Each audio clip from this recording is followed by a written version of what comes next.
कुम्हार गांव के बाहर एक छोटी सी झोपड़ी में मोहन रहता था। पेट भरने के लिए उसके पास सिर्फ एक पुराना चाक था। हर सुबह सूरज निकलने से पहले वह उस चाक के सामने बैठ जाता और पूरा दिन मेहनत करके मिट्टी के बर्तन बनाता। फिर शाम ढलते ही वह अपने बनाए हुए बर्तन टोकरी में रखकर बेचने के लिए बाजार निकल पड़ता। बाजार पहुंचते ही मोहन जोर जोर से चिल्लाता, बर्तन ले लो, बर्तन, ठंडे पानी के मटके ले लो।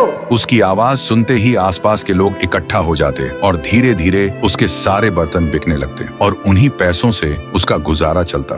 फिर रात को घर आकर चूल्हा जलाता, सादा सा खाना बनाता, उसे खाता और थकान से चूर होकर सो जाता। लेकिन एक रात जब मोहन गहरी नींद में सो रहा था तो उसने देखा उसका वह पुराना चाक उससे बात कर रहा है। मोहन, तू ईमानदार है, मेहनती है, लेकिन याद रखना, कल सुबह जब तू पहला बर्तन बनाएगा उसे कभी मत बेचना। तभी मोहन अचानक घबराकर जाग गया। उसका पूरा शरीर पसीने से भीग चुका था, सांस तेज चल रही थी। वह खुद से कहने लगा, शायद ये सिर्फ एक सपना था। लेकिन उस चाक की आवाज अभी भी उसके कानों में बार बार गूंज रही थी। फिर सुबह मोहन ने जैसे ही पहला बर्तन बनाना शुरू किया, चाक धीरे धीरे घूमने लगा और उसके हाथ मिट्टी को आकार देने लगे और कुछ देर बाद एक बर्तन बनकर तैयार हुआ। लेकिन अजीब बात यह थी कि वह बर्तन साधारण मिट्टी का नहीं बना, बल्कि वह एक सुनहरे रंग का बर्तन बना। मोहन कुछ पल तक उसे बस देखता ही रह गया, क्योंकि उसने इससे पहले ऐसी चीज कभी नहीं देखी थी। फिर उसके मन में एक ख्याल आया, अगर मैं इस अनोखे मटके को शहर के किसी अमीर सेठ को बेच दूं, तो शायद मुझे बहुत सारे सोने के सिक्के मिलेंगे। लेकिन अगले ही पल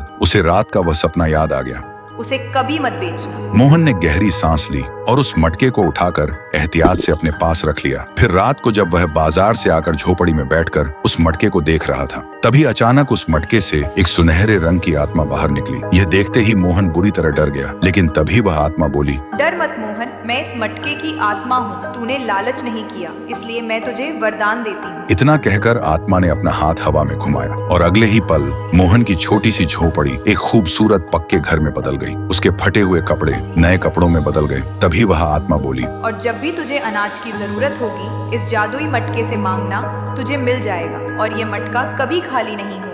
लेकिन याद रखना, इस वरदान का उपयोग सिर्फ भलाई के लिए करना। इतना कहकर वह आत्मा गायब हो गई। फिर देखते ही देखते मोहन अमीर बन गया, लेकिन उसने अपना कर्म नहीं छोड़ा। वह अब भी बर्तन बनाता था। वह अब जरूरतमंद लोगों को मुफ्त में अनाज देता, भूखों को खाना खिलाता और सबकी मदद करता। धीरे धीरे लोग मोहन की इज्जत करने लगे, उसकी ईमानदारी की मिसाल देने लगे और तब मोहन को समझ आया कि अगर इंसान लालच छोड़कर सच्चे मन से मेहनत करे तो किस्मत खुद उसका साथ देती है।